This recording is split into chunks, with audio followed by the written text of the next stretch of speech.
Welcome back, Shalligators. It's a bad day to be Justin Baldoni. Yes, word just broke that a judge has dismissed his $400 million lawsuit against Blake Lively and his $250 million lawsuit against the New York Times. Blake is calling this an unquestionable, like, vindication, victory.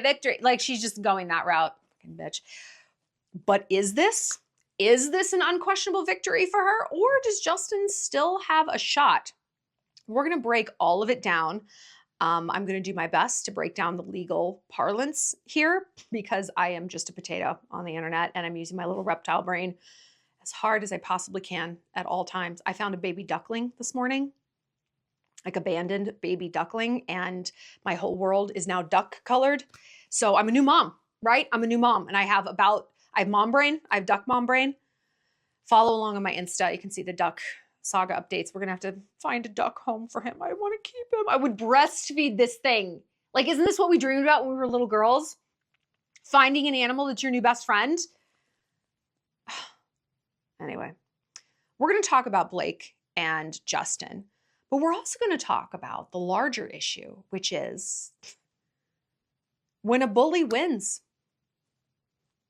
When you stand up for yourself and you get fired, you get cheated on, you get betrayed, you get gaslit, you get accused.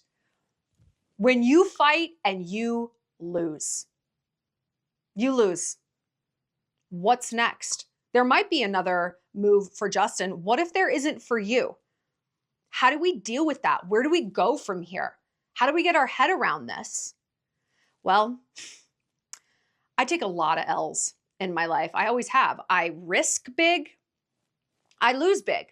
And that is just a way I've always lived in my life. I don't play small, I play large, and that comes with risk. Yeah, and it comes with a lot of learning opportunities, shall we say. So listen, I can tell you what it's like when you feel like you are on a dead-end road. So I can definitely tell you what it's like when you have to pick yourself back up and keep going, keep doing. And so this is maybe a good little follow-up to our last video on how to be a doer versus just a dreamer. And that video we had in the Shallon. So I decided to put it here on YouTube so you guys could see what kind of stuff we talk about over there. And if you want to check out the Shallon, the time is now. If you sign up by midnight on Tuesday, you get a week free. You got nothing to lose. Come and check it out. 5 videos a week, 30 plus group chats. My best course is Eva Week, the sex tutorials, which are so good. And yeah, I mean, for me, it's the community. That's what's the best part about that. I mean, don't worry, the advice is good. The advice is real good. The tea is good. The story times are good. But it's the friends. Studies show that it takes 2 years to make a very, very good friend. Who in the hell has that kind of time? Even if it took months, who has that kind of time? We are booked and busy around here. So to jump into these group chats, into this community of alpha females, of warm, fun, funny, oh my God, funny sisters, like, why not hyperlapse that? What you get there is the speed. You get the speed of bad bitch advice. You get the speed of best friends. And not just online. These girls meet up with each other. There was like a Shalligator road trip of girls who all met in the group. They went across Texas. Hi, girls. It was so cool. So cool. I wish I could have been there. I am a nightmare on a road trip because I hate them. But I would have loved it with you guys. You deserve friends because when you're going through bad times, it's the friends who get you through them. And I know that because I've had the bad times that centered around people turning on me and they were almost unbearable. So let's talk. Okay, let's find out what's going on. Let's find out what's going on. So basically what I'm gathering the judge said, and listen, if you're an actual lawyer, not a potato on the internet, please explain this in the comments and I will pin your comments. But what I can understand is that the judge is like, look, Justin, you have not alleged that Lively is responsible for any statements other than her sexual harassment complaint, which is privileged. So, and I get why those, like a sexual harassment complaint is privileged. Because think about it, if you were actually sexually harassed, not fake sexually harassed like Blake Lively, if you actually were, you said, yo, my boss is like harassing me. And your boss is like, really, fuck you. And he files a $400 million countersuit against you. And you're like, you don't have the money for lawyers. You don't have the time. You can't afford to get blacklisted in your profession. I can see why a judge is like, you can't do that. Like you can't do that. You can't just countersue when someone accuses you of something and just bury them. Yeah. But so the judge is basically saying, like, you didn't, this is what I don't get. Like, you didn't allege, you have not alleged that Lively is responsible for anything other than her sexual harassment claim. I feel like he did. He explained that Justin's lawsuit claims that Ryan, their publicist, that fucking bitch, Leslie Sloan Zelnick, I hope the worst things happen to you. You are the worst, Leslie. There's nothing you can do to me. You are the worst. I've told you guys this. I used to work with her. Like, she was the reciprocal to a journalist. A journalist would be in touch with a publicist who represented a hotel or a celebrity. And she is a cunt. I will say that unequivocally. I have never seen such a she-beast, unprofessional lunatic in my life. And that is not just me. That is her pervasive reputation. Unbelievably unprofessional and rude. Horrifying woman. Horrifying woman. Anyway, Justin claimed that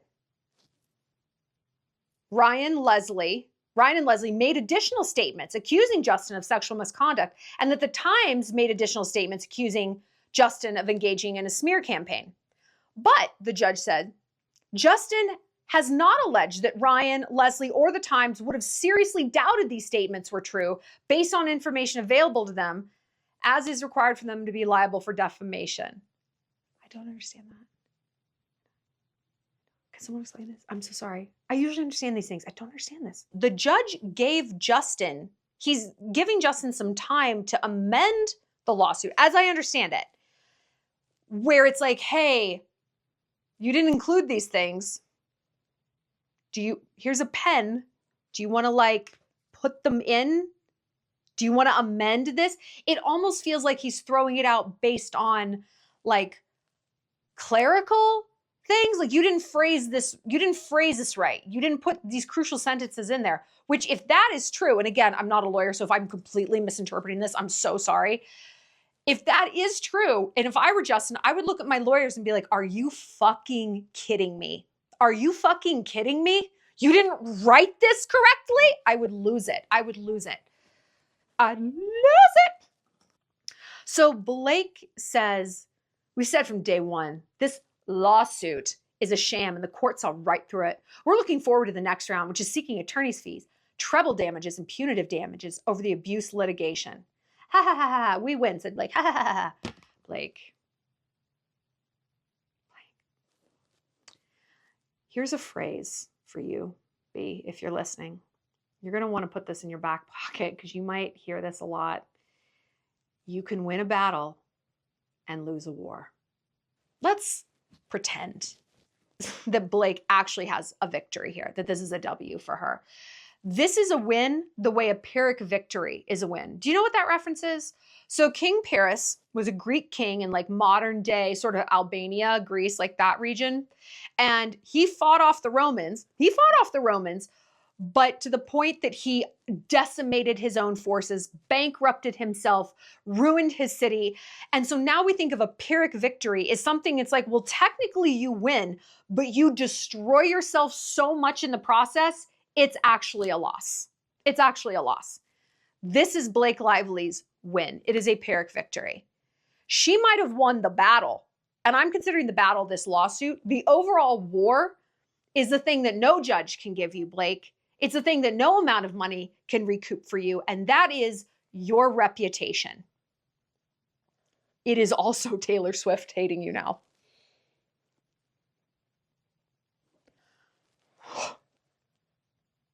I mean, what Taylor is going to do / might already be doing to Blake behind the scenes, my skin starts to crawl thinking about it. Nope. Would not want that woman mad at me. Nope. No, thank you. I don't believe that this is a win for Blake in any way, shape, or form. I guess it's more of a win than Justin winning the lawsuit and you going bankrupt or something. Blake, I cannot imagine who the fuck would want to work with Blake Lively after this. Or even Ryan Reynolds. It's like, there's a Henry Cavill out there. There's a Chris Evans. There's even fucking Daniel Craig, Aaron Taylor Johnson. We don't need you. Like, we certainly don't need your trick ass wife. Okay? Your litigious, annoying, expensive wife. Don't need her. But sure, Blake, you won. Okay. Justin, on the other hand, I mean, he could write books. He could go on a lecture circuit. He could be a fucking college professor. He could be an adjunct professor talking about like gender studies. He could be a men's rights advocate. And that's just outside the scope. Let's see if he never made another movie again. I think the future is very bright for Justin because there is a spin on anything. There is a spin on anything, right? I learned that working in celebrity journalism. You can take anything that happens, good or bad, and you can spin it however you want it. However you want it. And I think that's why I live really big and bold, because even if I try something and I fail, I'm like, there's a spin for that. And you know what the spin almost always is? At least I tried. And not only did I try, oh, I failed. We got to go back to one of our favorite quotes around here by Nelson Mandela. I never lose. I win or I learn. I win or I learn. The things I failed at in my life. Yeah, I'm sure my haters, people on Reddit or whatever, are like, oh, she tried that thing and it failed. Well, that's funny. You be at home. You tried nothing. You didn't launch at this. You didn't open at that. You didn't write this. You didn't do shit. You're booing from the cheap seats, right? I tried something. Did it work out how I would have magic wanded it? No. But did I learn something from it? Oh, yeah. Oh, yeah. Yeah, of course. So let's talk about the L. The elephant in the room. Do you like that? No, I'm sorry. Okay. Sometimes you just lose. You lose the battle. You lose the war. You lose it all. You get annihilated in that divorce or that small claims court, or you get fired and you can't find another job. And you're like, okay, that's great. That's really great.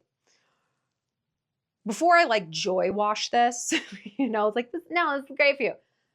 Here's what I want you to do. I want you to just grieve. I want you to just grieve. We've been talking about this in the Shallon actually this week. And by the way, if you join, you can watch all the videos I've ever posted. So you can get like up to speed or just sit and binge, right? We've been talking about how to turn like a dreamer into a doer. Like we're continuing that conversation. And one of my friends was like, you are a self-starter, Shallon. Like, why is that? And I'm like, childhood trauma. It's literally childhood trauma.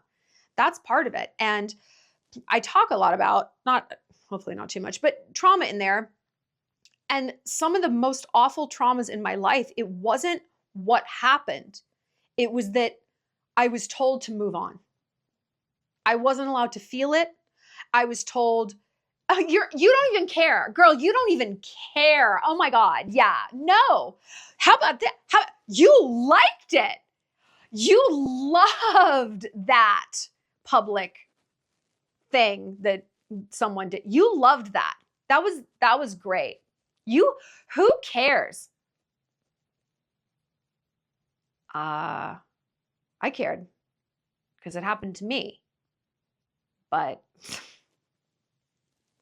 okay, sorry. I guess I'm a clown for needing to grieve it. So I just won't then. And that will continue to fuck me up forever.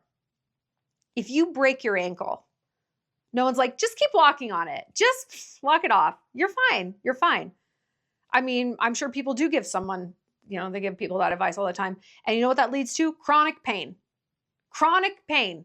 You don't put that bitch in a cast, you're going to pay for it the entire rest of your life. And it might even cripple you. You might lose the use of that part of you entirely.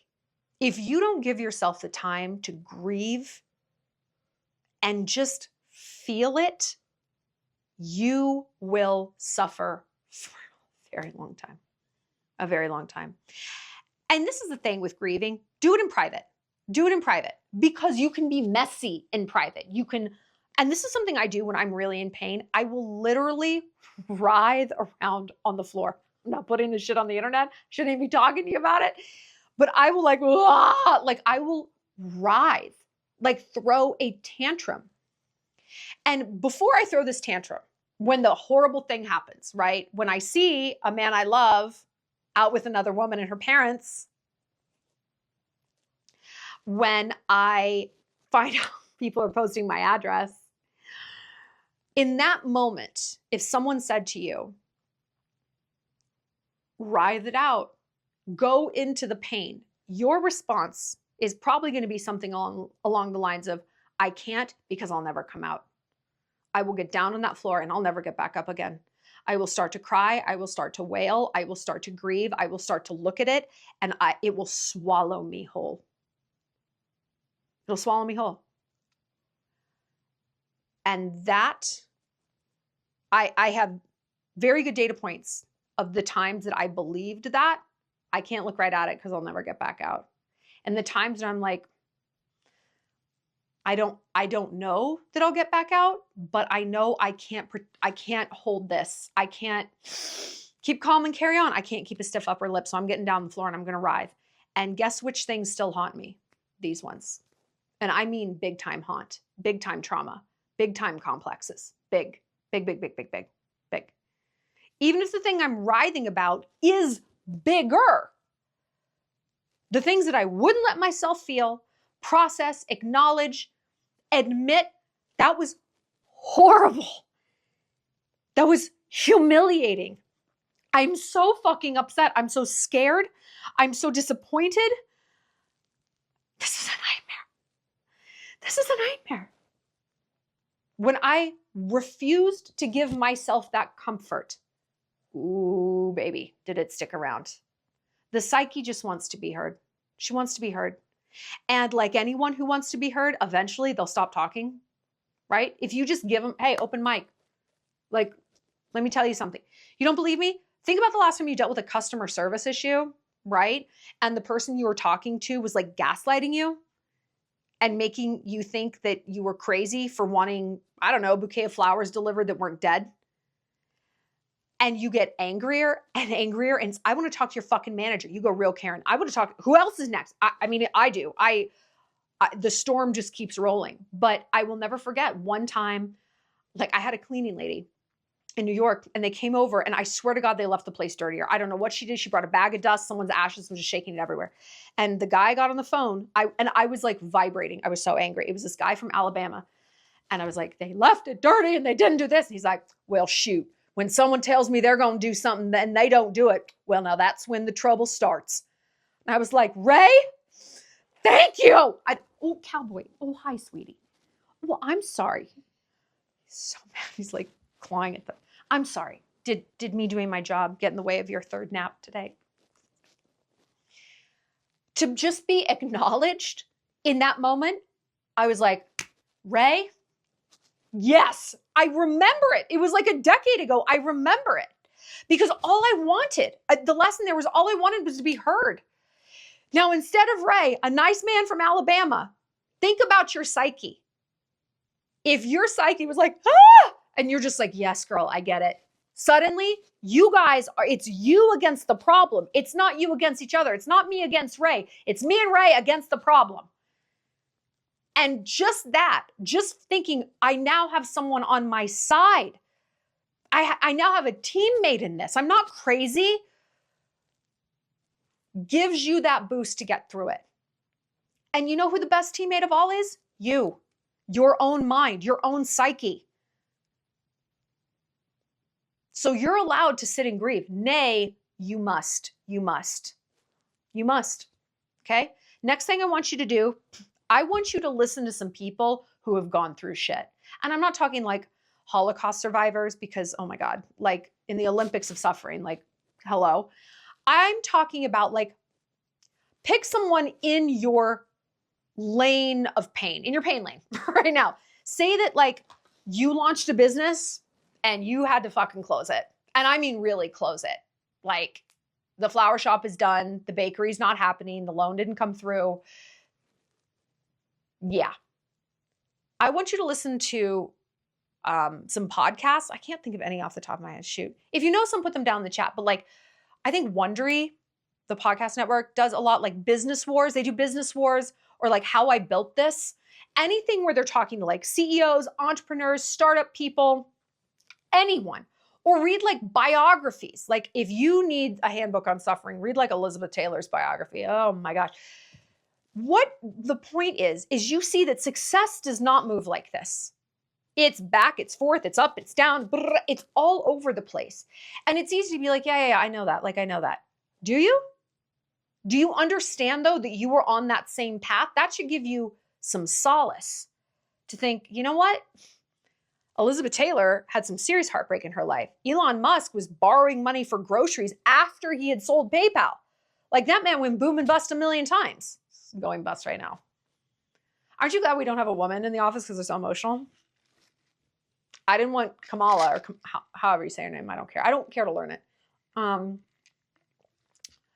But yeah, we're so emotional. Yeah, we are. And we're vindictive as fuck. Okay. That's it. That's a sentence. Anyway, when you can be like, hey, I'm getting some perspective here that battles are lost, wars are won. And even if a war is lost, life goes on. That's why I listen to a lot of history podcasts. And I don't know if I told you this, but I really need your input. I'm going to be starting a history podcast. It's been rattling around my brain forever. And I just have to have like a release valve for all the historical knowledge I have. Tell me what you like in a podcast, okay? And put the word podcast in your comments so I can like search and find it.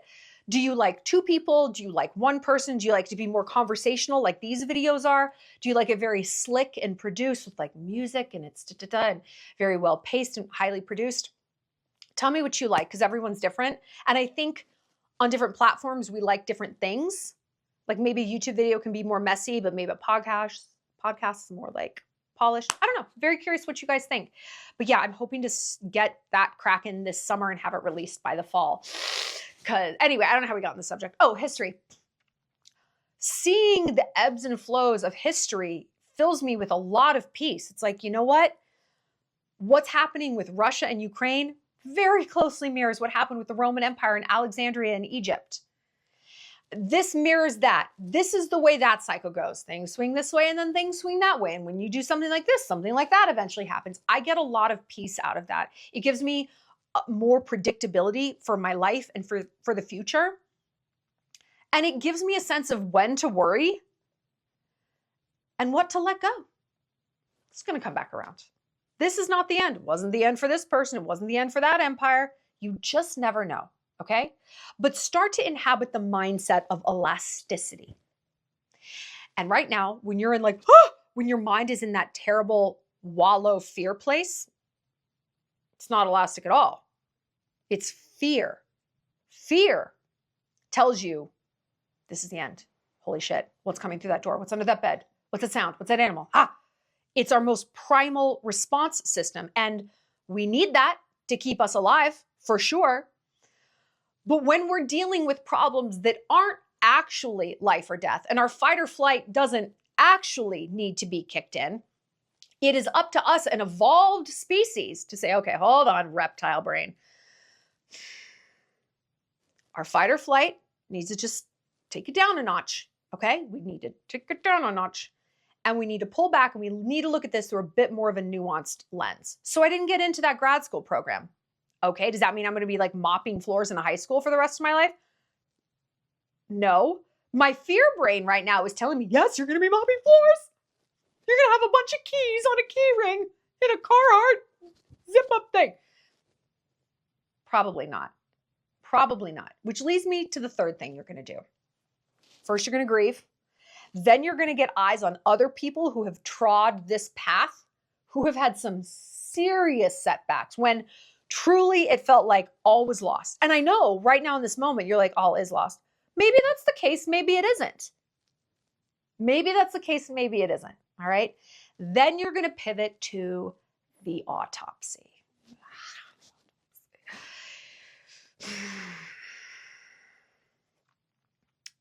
The people I know in life who truly, truly are failures,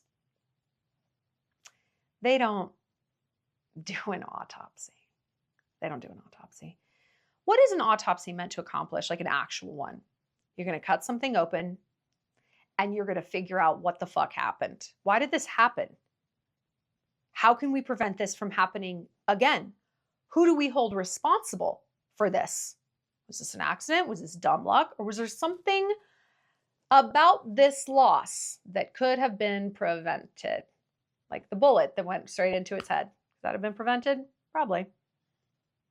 We owe it to ourselves to put our gross gloves on and slice into what happened. The lawsuit, the firing, the breakup, even when on paper, we were a victim of something. We were victimized. And a lot of times that is 100% true. We were fucking victimized. There is a difference between being victimized and being the victim. What is the difference? The autopsy. That's what lies in the middle here, right?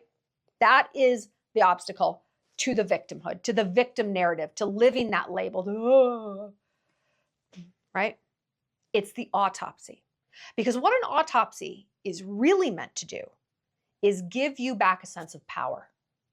Because when you get cheated on, dumped, fired, sued, whatever it is, you feel powerless. You're in fight or flight, right? Even if your F5 response is fight, which mine is, you are fighting because you are desperately trying to get back control. By hook or by crook, you're desperately trying to get a sense of power back. You're running away to get some power back. You're fawning to get some power back, right? It all circles back to control and to power. Okay, how about you ameliorate this reptile brain that's like, oh, and it's just hijacked everything and you're in your weird F5 response. And you give it the sense of control by doing an autopsy. And no, it's probably not going to be amazingly fun. Is an actual autopsy? Bleh. But the more you do them, the better you get.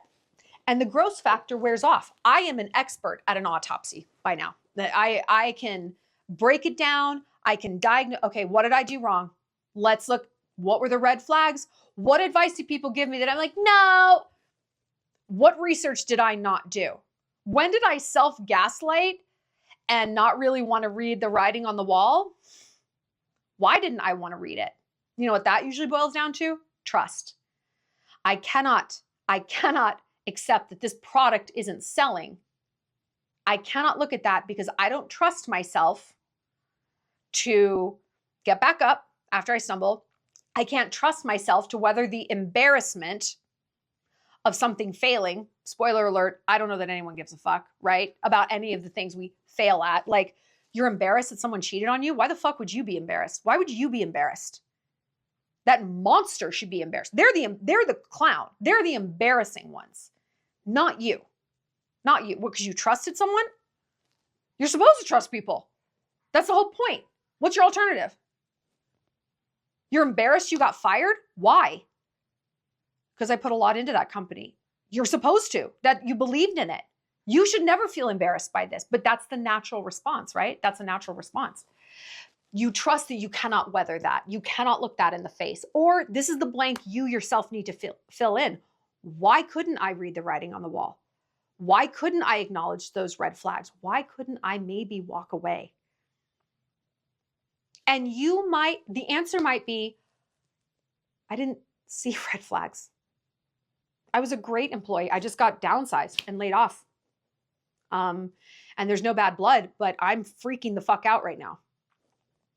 You know, it might not be this aha. The power that you get and the answers you get might be, hey girl, you didn't see this coming. You really had no part in this.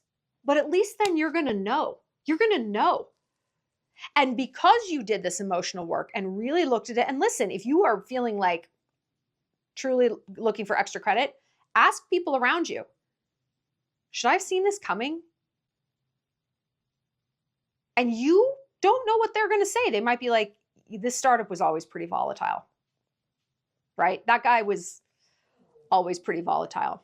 So if you're getting that feedback, yeah, girl, we kind of saw some things, and you might even hear, we kind of told you so. Or we didn't tell you so because you didn't even think to come to us for advice. even though I might be an expert in that area, or I have lived in that city, or I have dated a guy like that. Didn't want to hear it, did you? Okay. You're going to be strong enough to hear that. I know it's going to feel like salt in the wound, but it is salt in service of making you actually better. Because this is what you're going to ask yourself next. If I could have waved a magic wand over this, knowing now what I know now, I've got the clarity after I've wallowed. I've shut off my fight or flight response by giving my brain, I've thrown it the bone of control, which is the autopsy. I have unpacked what the red flags were. If I had a part in this, I've listened to the opinions of other people that might have resulted in me needing to go home and wallow some more. That's fine. Knowing what I know now, if I could magic wand this situation from the beginning, how would it have looked? Would I have never given that guy my number? Would I have had a much more rigid contract at my job? Would I have probably de-escalated things with my neighbor because now we have to go to court and wow, this is stressful and expensive and terrible? Okay, this is not about blame. This is not about making you feel worse. This is actually you putting on the armor for the next battle. Because then this is the next question you're going to ask yourself. First one was, how would I have magic wanded this different? The next question is it possible / likely, maybe even likely, that I will be confronted with a situation at some other point in my life where I could put these lessons, this magic wand, into action? Will I potentially date someone else? Yes. Yeah. Will I eventually be offered a job at another company with a contract to sign? Yeah. Will I get into some sort of neighborhood squabble or a roommate situation or, a family thing at some other point in my life? Yes. Yes, bitch. The answer to all these things is yes. Okay. So here's how you take a step forward. You stop looking at yourself as damaged and weak and broken and defeated because of this L. And you start looking at yourself as a warrior who has one more battle under his belt. You don't win them all. You can't win them all. But did you learn from it? Yeah. Now I know what weapons I need to take into battle. Now my armor, I'm going to lace it on a little bit tighter. I know what went wrong and I know how to move forward. I love war. I study war. I think about war more than I should. I've had 3 different psychics tell me I was a warlord in a past life. And this is the thing about war. Only a fraction of it is the actual fighting. The vast majority of it is strategy. How do you develop a strategy? You look at the past. You look at what worked and what didn't work. And you shape, refine that strategy after every single battle. Not just yours, but everyone else's. Any army that's like, oh, I don't want to know. No, I just don't even want to know what went wrong. No. Good luck out there. Good luck out there. And like I said, the biggest fucking losers in my life, they don't do autopsies. They don't look at, why have you had 6 best friends ghost you in the last 3 years? Terry? I don't know. I don't know what went wrong. Don't you? Is it because you're chronically untrustworthy and a huge bitch behind someone's back and you spill all their secrets and you turn people against them? Do you think it could? No. Okay. Nope. Just spitballing here. Why does every guy cheat on you? Because men are trash? Okay, well, it's not all of them, because there's a lot of happy people out there. Why do you keep getting fired? Oh, surely it's nothing about you. Those people won't do an autopsy. Why? Because they love to be the victim. Because when you're the victim, the bar is low. The bar is low.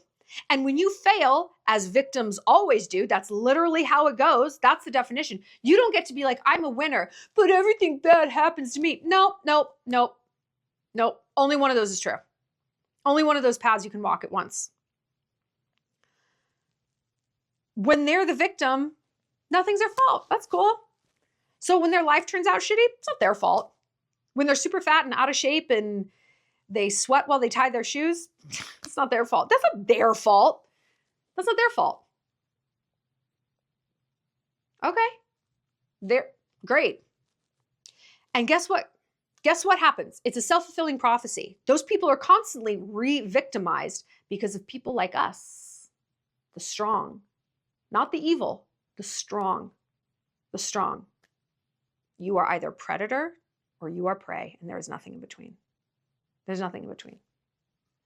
So which are you going to be? How you handle the L is what determines that. That is what separates a loser from a winner. Not what happens, but by how they interpret it, by what they do next. And I'm not saying that if you have to close your flower shop, you should start another flower shop. I mean, if you want to, yeah, you're allowed to regroup, lick your wounds for an appropriate amount of time, go back to the drawing board, do some more research. You are also allowed to decide. I don't want to do that again. 4 rounds of IVF, can't do it. Taking my boss back to court, filing an appeal, can't do it. Can't do it. Dating another guy long distance, making more friends in this town. I can't do it. I don't want to do it. That's okay. That's okay. Listen, I'm giving you an absolute permission slip to be like, I'm fucking done here. I'm done here. There is an insane amount of strength in strategic retreat. But that's the key word, strategic. Again, I study war a lot, and the number one tactic for victory that Genghis Khan and his army, the Mongol hordes, used, do you know what it was? It was retreat. It was strategic retreat. They would pull back. They would give the Europeans, they got it into Poland. People as far as Scotland were shitting their pants over the Mongol hordes. I could talk about Genghis Khan forever. But what they would retreat. And then the Europeans would be like, let's chase them. Let's chase them. Do not ever chase a Mongol. Don't do that. Don't just let them go. They would lure them in, and then they would demolish them. They would fucking demolish them. Because what they were doing, the Mongols were giving the Europeans a false belief that the Mongols were weak. Uh-oh, they're retreating. Pussies. They must know how badass we are. They must know that we're bad bitches. So let's fucking body them. The Europeans got cocky. They chased after them to their own doom. Okay? When you are strong enough to strategically pull back, let people think you're weak. Who fucking cares? Oh, wow, she's just going to give up? Yeah. Yeah, on this, yeah, I know when to cut my losses. I know when to stop throwing good money after bad. I know when something statistically probably isn't going to get much better. The best predictor of the future is the past. If we haven't had good sales for 9 months, something tells me in the next 2 quarters, it's not going to get much better. So maybe I'm going to cut my losses. I'm going to regroup. I'm going to go back to the drawing board. You are allowed to give up. You are allowed to take that L. However, here's the asterisk. You can't take the L on everything. You don't get to give up on everything. And this is what I see. The slippery slope, right? Do you know who demonstrates and models this more than anything? Men. Oh, men. In that, they will get cheated on at 17. You never hear the end of it. You never. Well, my heart got broken when I was 21. And did you die? The answer, though, based on outcomes, is yeah, they did. They're no longer with us. They have crossed over into some other realm where they don't give a fuck. Nothing, everything is beautiful and nothing hurts because they don't try. They don't put themselves out there. Men who are like that, who are like, oh, they've been they got a cold prickly. They got a cold prickly once upon a time from a girl. Those men don't make money. Those men they're just bitches. They're just punks, bums. You are not allowed to give up on absolutely everything. It's very important during these times of heavy loss to keep routine, to keep routine. Like, have things in your life that anchor you no matter how small they are. If it's, I drink chicken broth every single morning, I do. Keep doing that. I make my bed every single day. I do not miss tennis.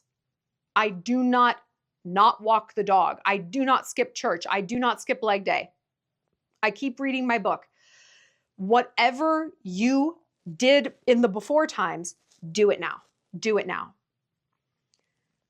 The dangerous part of these horrible failures, right? Remember, we're throwing that word out, of these losses is the larger heartbreak and the terror of, I guess life just isn't fair, huh? Bad people win. Yeah, they do. Yeah, they do. And we like to think karma is going to pay people back. I don't believe in karma. I never have.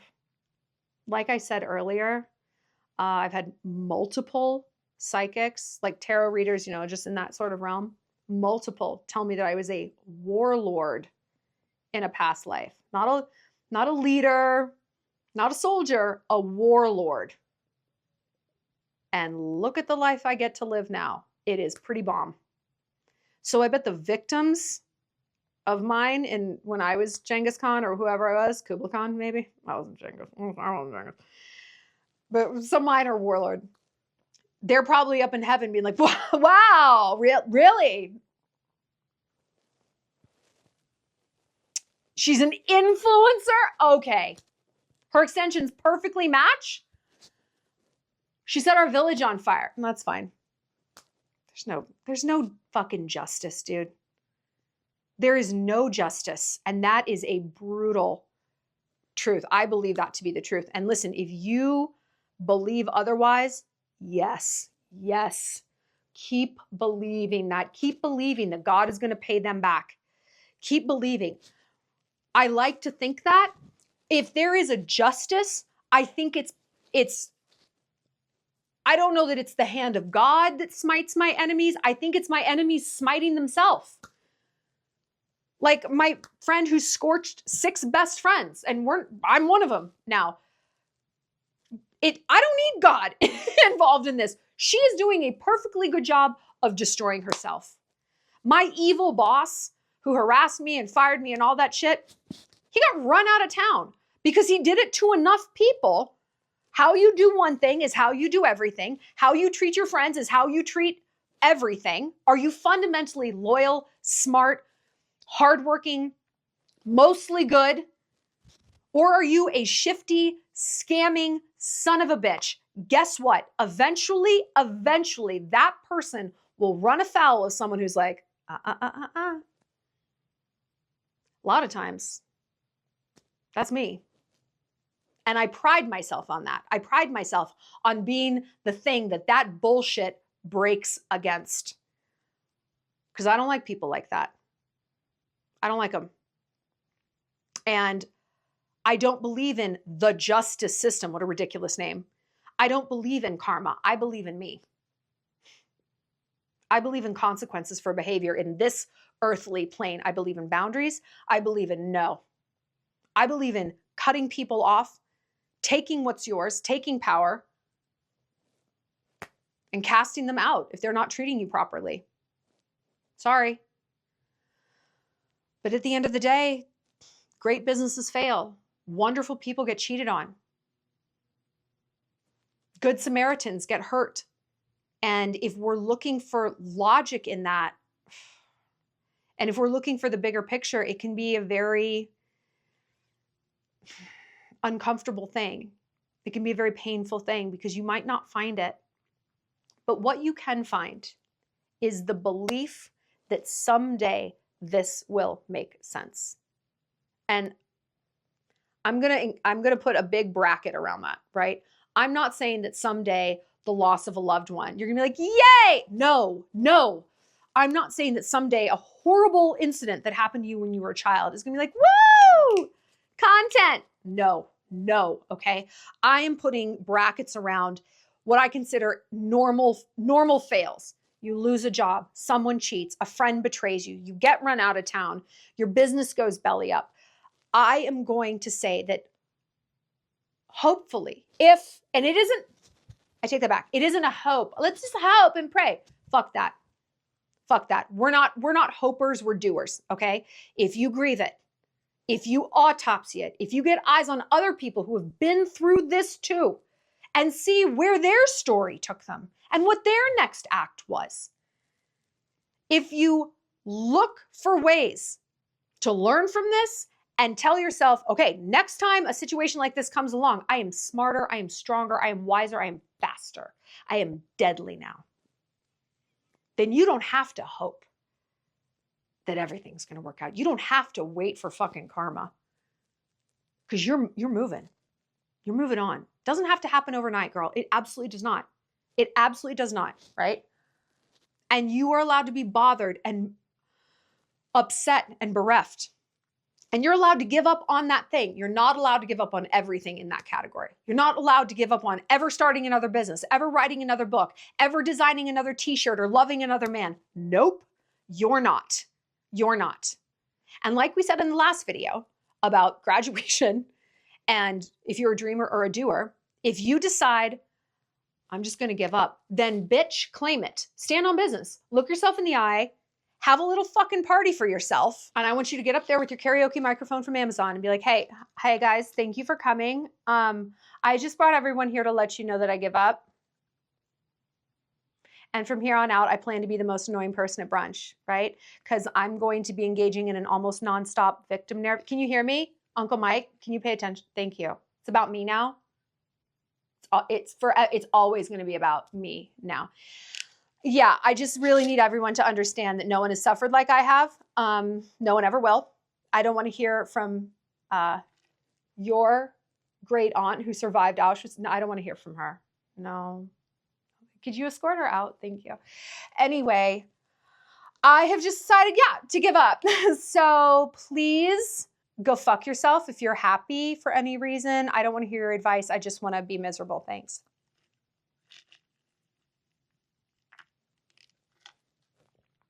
Really lean in, bitch. If you're going to do it. Full send or no send, right? If you can't commit to being a good version of yourself, then commit to being a bad one. Let me know what you think about this. Do you think this is the end for Justin? Do you think that Blake has indeed won a pyrrhic victory, destroyed herself in the process? I don't think she'll ever work in this town again. I would be shocked. Not because audiences don't want to see her. They don't. But because she has committed what I believe to be the cardinal sin of anyone in Hollywood, which is turning on the inside, like the inside machine. Producers, directors, You can't do that. You can be in the worst movies ever, but you got to be pretty squared away behind the scenes. You run around accusing people of sexual harassment, especially if they didn't fucking do it. Who on earth would want to work with you? Crazy. And remember, Taylor Swift doesn't like you anymore. Okay, we're going to wrap it up. Don't forget, join the Shallontrage. There's a free week trial going on. Sign up before tomorrow, Tuesday night at midnight, and you get a week for free. Come check it out. You've got nothing to lose. Join our group chats. Dive right in today and start chit-chatting with us. It's so much fun. So much fun. Binge a whole bunch of videos, binge my courses, binge Evil Week, and then if you don't like it, girl, dip. That's fine. I'm not going to hunt you down.